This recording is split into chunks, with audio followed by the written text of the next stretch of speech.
talking about amid the ongoing fuel crisis and price hikes causing economic turmoil, two contrasting approaches have surfaced. While the Labour Congress is gearing up for nationwide protest, the National Association of Nigerian Students (NANS) is advocating for a more measured approach. The Forum of Zonal Coordinators of NANS is urging constructive dialogue with relevant stakeholders to address the issue. They argue that discussions will lead to more effective and sustainable solutions than protest, which can be hijacked by those with selfish interests. By prioritizing dialogue over demonstrations, the student leaders aim to chart a more constructive path forward, one that emphasizes the welfare of Nigerian citizens and seeks long-term solutions to the fuel price hike. Interesting.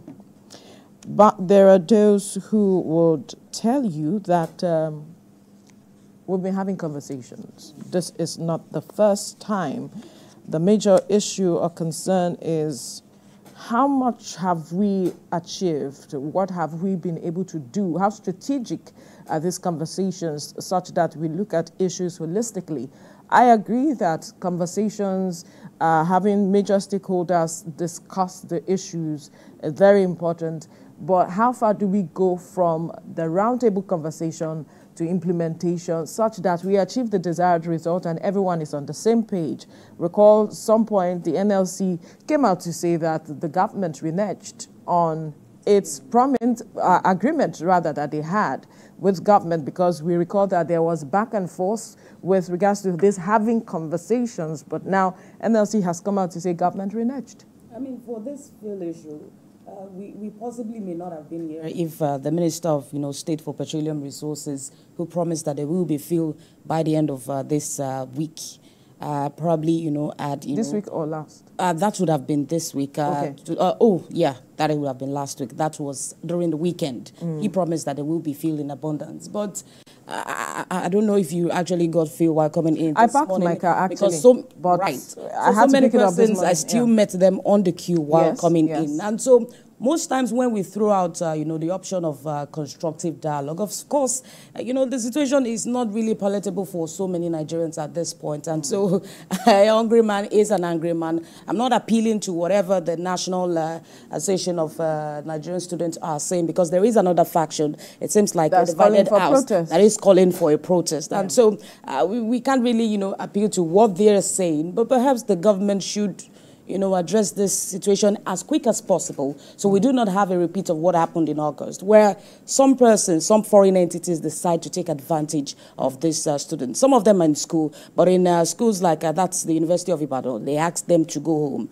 And this National Association perhaps has the power to mobilize students, and so they are not mobilized for negative benefits, negative actions to the country. So these are factors that we should address. So many persons are complaining that perhaps if it is increased, the price of fuel is increased, then there should be increased availability, to balance demand and supply. Balance demand and supply. So many market forces at play at this time.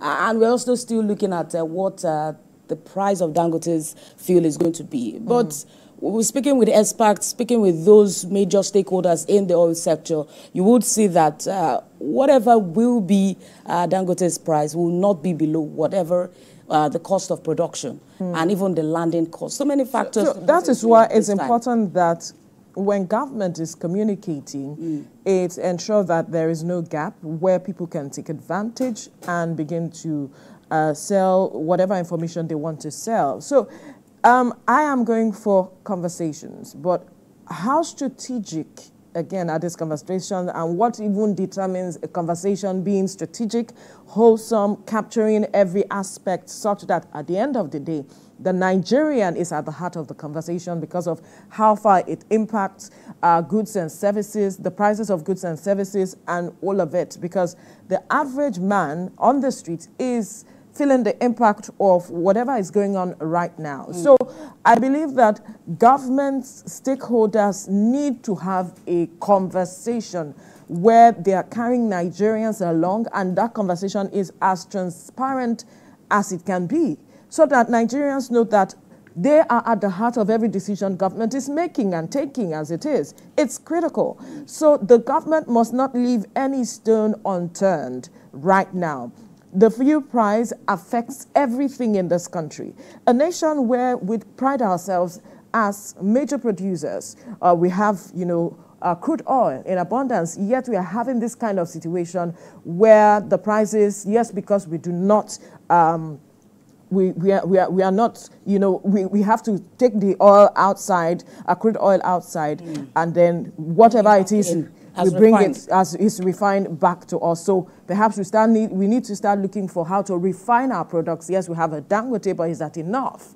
So we have to also have that conversation of where we have refineries working. Yes, we know that the NNPC has come out to say, you know what, worry is up for the private sector to take over, and then I think Kaduna as well.